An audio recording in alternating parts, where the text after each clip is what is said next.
for her statement. I now invite Mr. Arsalan Suleman to address the court. You have the floor, sir.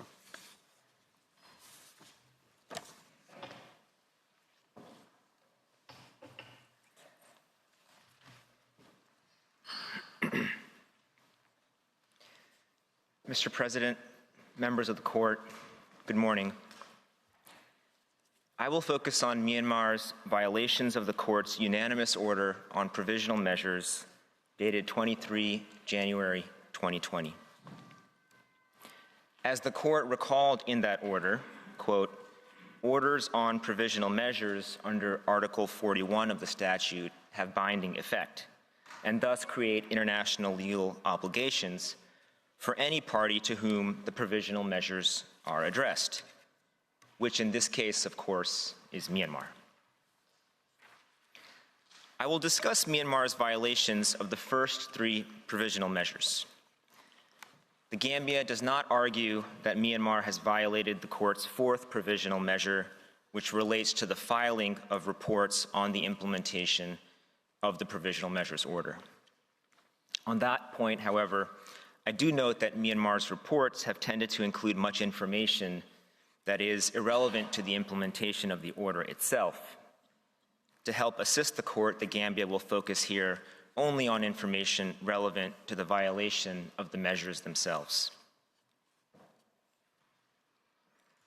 The first provisional measure relates to the prevention of genocide. Myanmar must, quote, in relation to the members of the Rohingya group in its territory, take all measures within its power to prevent the commission of all acts within the scope of Article 2 of the Convention, in particular, A, killing members of the group, B, causing serious bodily or mental harm to members of the group, C, deliberately inflicting on the group conditions of life calculated to bring about its physical destruction in whole or in part, and D, imposing measures intended to prevent births within the group. Myanmar thus has been under an obligation since 23 January 2020 to take all measures within its powers to prevent the commission of all of the actus reus of genocide listed in Article 2 of the Convention, particularly sections A through D. Myanmar has failed to comply with this provisional measure. In relation to Article 2, A and B, killings and causing serious bodily or mental harm, members of the Rohingya group have been killed or injured as a result of the military's activities in Rakhine State after the court's order. For example, according to the UN Special Rapporteur on the situation of human rights in Myanmar, quote, from 23 January 2020 to 22 January 2021, at least 33 Rohingya civilians were killed as a result of the conflict, with at least 39 others injured. In the year following the ICJ's provisional measures order, 19 Rohingya men, women, and children were killed as a result of targeted or indiscriminate attacks by the Myanmar military. 1 was killed in a targeted killing by police, 10 were killed as a result of landmines or unexploded ordnance, and 2 were killed in targeted killings by other unidentified armed groups. The 33 killed included 15 children and 3 women. In addition to the killings of Rohingya by the Myanmar military, scores more were injured as a result of incidents similar to those described above, and Rohingya are among the thousands of people who have been internally displaced by the conflict, end quote. According to reports of the UN Special Rapporteur in 2024 and 2025, Rohingya civilians have been killed and displaced by Myanmar military shelling and attacks in the context of its armed conflict with the Arsalan army. Additionally, in the context of that same conflict with the Arsalan army, the Myanmar military has forcibly conscripted Rohingya into military service, exposing them directly to killing in the conflict. According to a September 2025 report of the UN Office of the High Commissioner for Human Rights, quote, throughout the ground offensives in 2024, the military relied heavily on Rohingya forced recruits. Scores, possibly hundreds, of those men and boys recruited by the military remain unaccounted for, with many feared killed on the battlefield.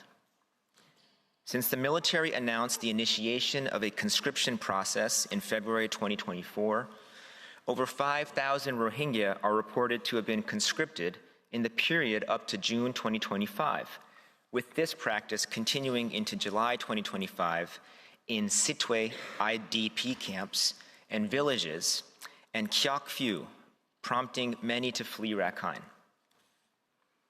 Information received indicated that only those who could pay military and camp leaders could avoid recruitment. Rohingya men who resisted recruitment risked being arrested, beaten, extorted, threatened, and detained. Conscripted Rohingya continued to be deployed at military bases and checkpoints, with the military extorting money from Rohingya families in Sitwe camps to support families of the recruits, exacerbating the already dire financial conditions.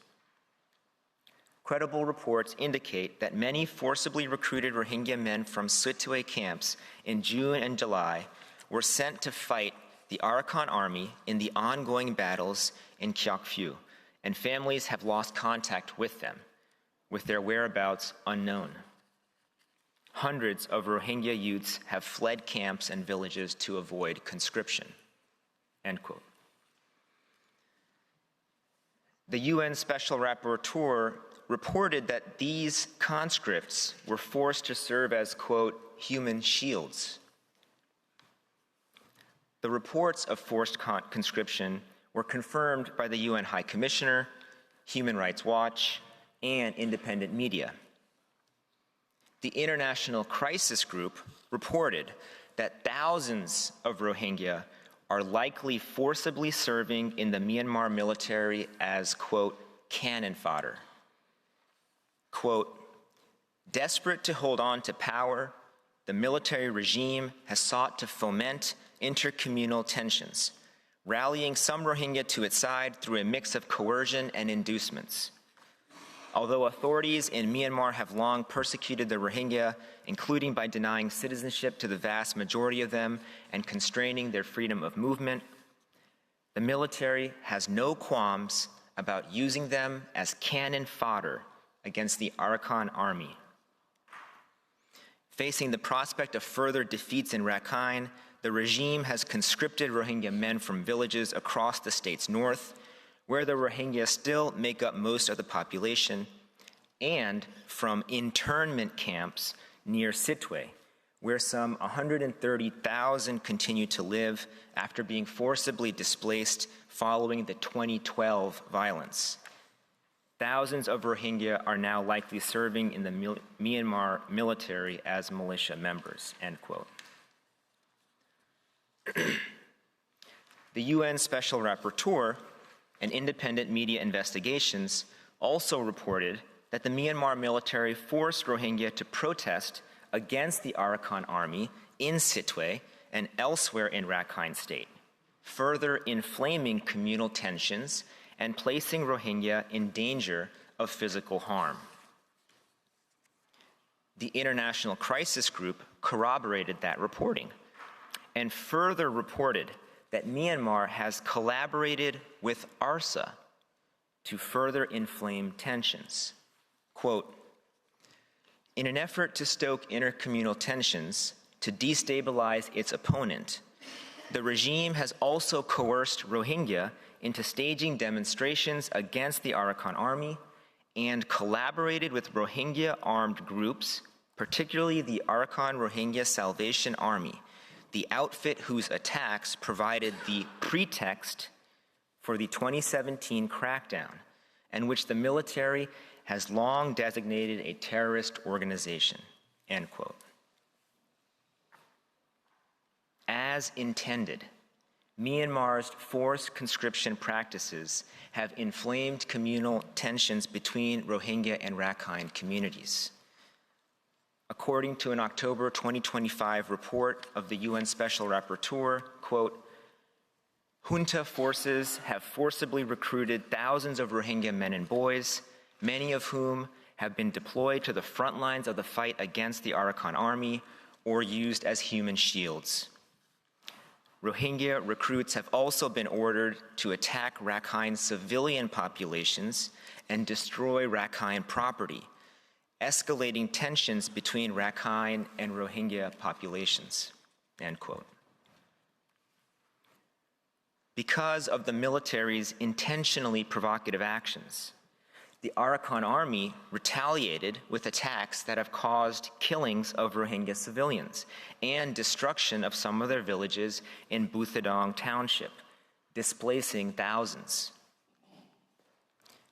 Clearly, rather than taking all measures within its powers to prevent killings and serious bodily or mental harm to members of the Rohingya group, Myanmar has been doing the opposite, in violation of the court's provisional measures order.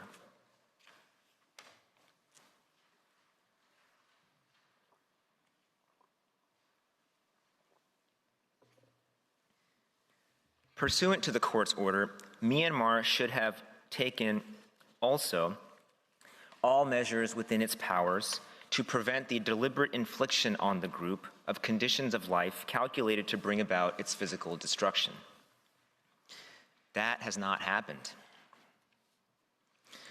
The UN Special Rapporteur on the situation of human rights in Myanmar detailed the systematic nature of the discrimination that Rohingya continue to experience in Myanmar in his report of 1 July 2024.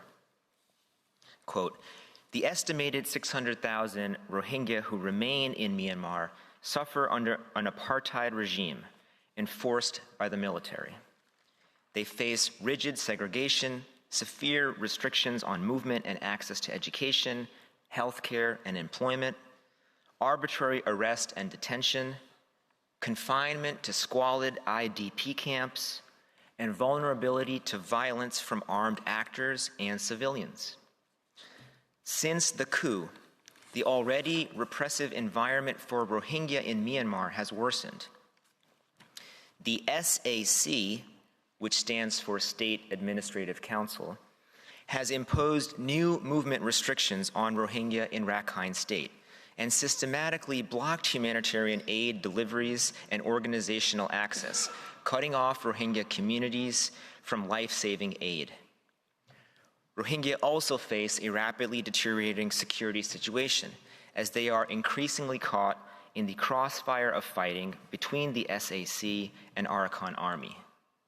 Since May 2024, thousands of Rohingya living in northern Rakhine State have been displaced from their homes with serious concerns about their safety, security, and access to food and shelter, end quote.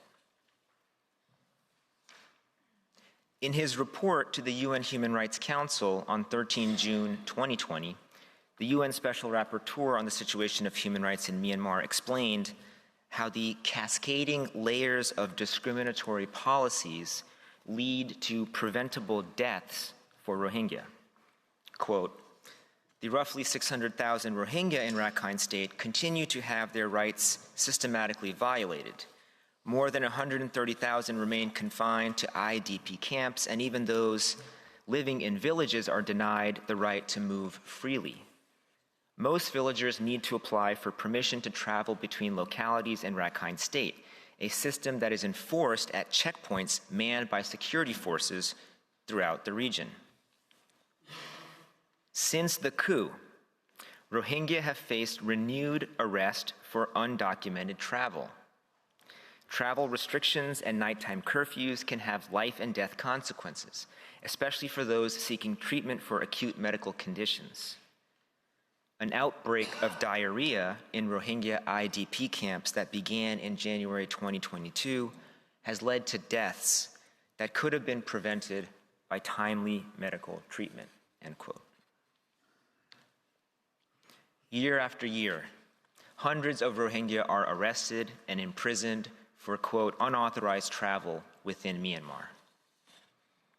The dire conditions in Rakhine State have led thousands of Rohingya to attempt to flee these conditions by sea, resulting in tragic deaths every year. Hundreds of them. The Myanmar military has also restricted food supplies, and the resulting food scarcity situation has reached emergency levels and is contributing to health emergencies as well. According to the UN High Commissioner for Human Rights, quote, food scarcity across Rakhine has reached emergency levels, with deaths, disease, and malnutrition reported throughout the state. In northern Rakhine, the situation is acute, with most Rohingya surviving on a single meal a day. Internally displaced persons in those areas have been living in makeshift shelters or the homes of other Rohingya families, unable to access food, water, and sanitation. In central Rakhine, where as many as 70% of Rohingya IDPs in certain camps may be at risk of starvation, reports of suicides and attempted suicides due to hunger were also received. In these desperate humanitarian conditions, disease is rampant, with cases of acute watery diarrhea, scabies, hepatitis, malaria, and dengue fever reported. End quote. Rather than allow food aid in, the Myanmar military burned a World Food Program warehouse. According to the UN Special Rapporteur, quote, in June 2024, junta soldiers looted and set fire to a World Food Program warehouse holding 1,175 metric tons of food aid, an amount that could have fed more than 60,000 people for a month, end quote. Access to adequate health care in northern Rakhine State continues to deteriorate, leading to preventable deaths. According to the UN High Commissioner for Human Rights, quote, the availability and accessibility of healthcare services continue to decline, with numerous reports received of preventable deaths of children and displaced persons due to the absence of basic services and assistance, end quote. Due to the restrictive environment imposed by the military, Médecins Sans Frontières, the only healthcare provider for Rohingya in many parts of Rakhine State, suspended its operations there in June 2024. Rather than taking all measures within its powers to prevent the deliberate infliction on the Rohingya group of conditions of life calculated to bring about its physical destruction, Myanmar has made the situation worse.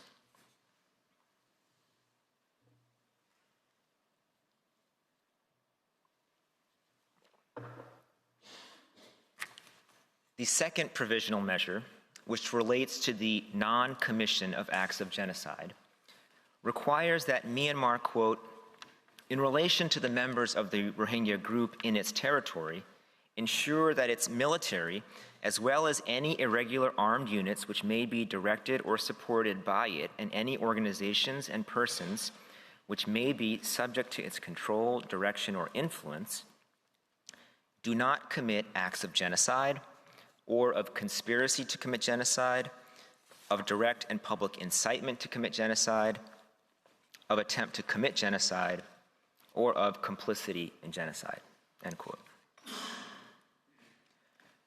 Myanmar has failed to comply with this provisional measure as well.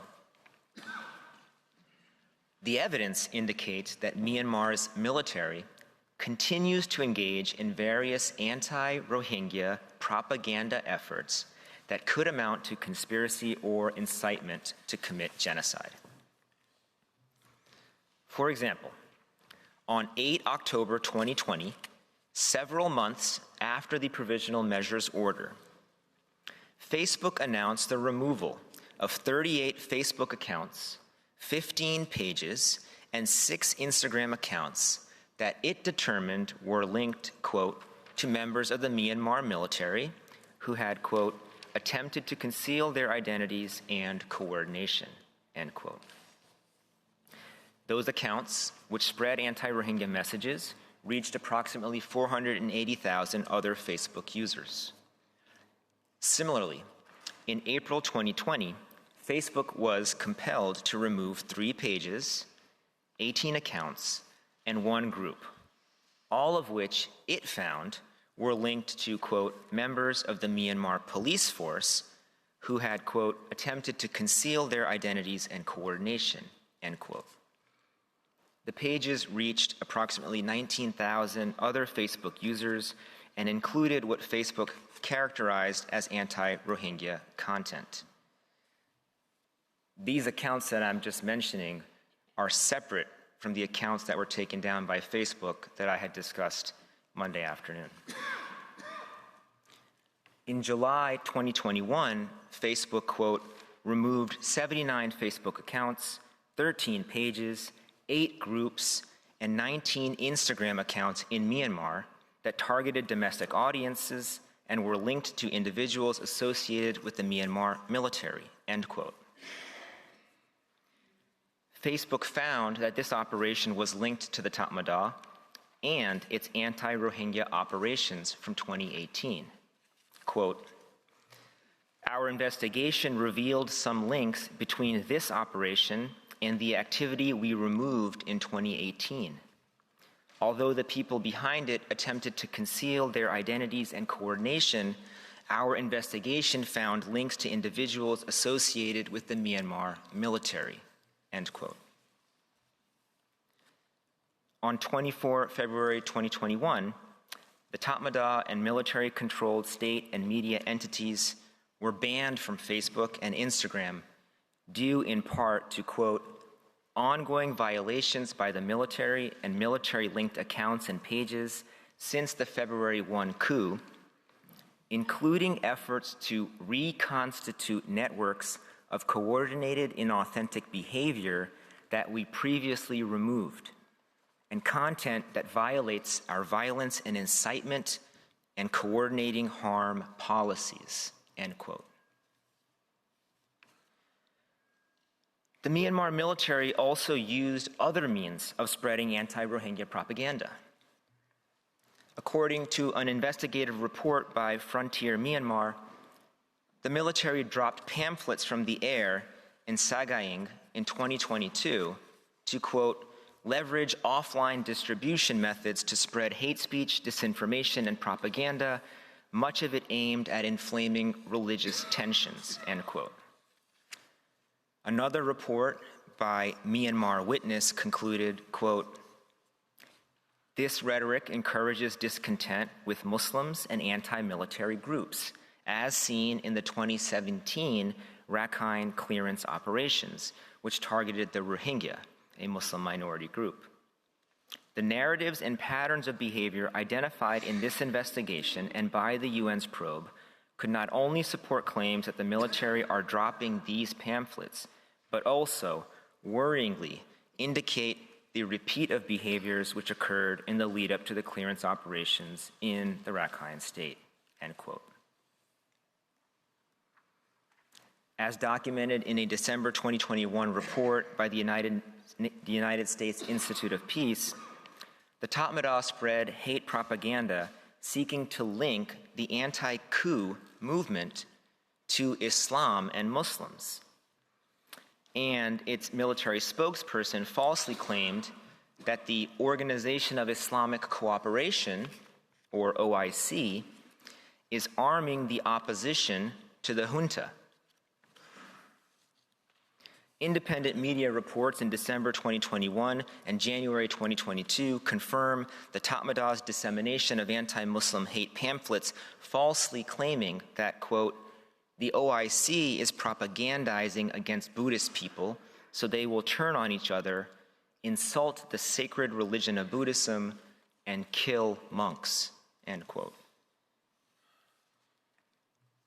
Some of these anti-Rohingya operations are migrating to other online platforms like Telegram, where they can spread with less visibility because of the private nature of the Telegram platform. because the military continues to engage in various anti-Rohingya propaganda efforts that could amount to conspiracy or incitement to commit genocide, Myanmar has also violated the second provisional measure. The third provisional measure requires Myanmar to, quote, take effective measures to prevent the destruction and ensure the preservation of any evidence related to allegations of acts within the scope of Article 2 of the Genocide Convention, close quote. Myanmar has manifestly failed to comply with this provisional measure. As discussed by Ms. Al-Amin yesterday, since the court's order, Myanmar has engaged in acts of village destruction and the confiscation of land, accompanied by the building of border guard police facilities on top of those lands. The IIMM's report on this issue concluded that such actions, quote, destroyed or permanently concealed much evidence of what occurred during the 2017 clearance operations, end quote. Mr. President, members of the court, for all of the reasons just discussed, Myanmar has violated the court's provisional measures order of 23 January 2020. It must be held accountable for these breaches in addition to its breaches of the Genocide Convention. Thank you for your kind attention. This concludes my presentation. I now ask, Mr. President, that you call Professor Pierre Dargent to the podium to address the issue of the remedies and legal consequences of Myanmar's breaches. I thank Mr. Suleman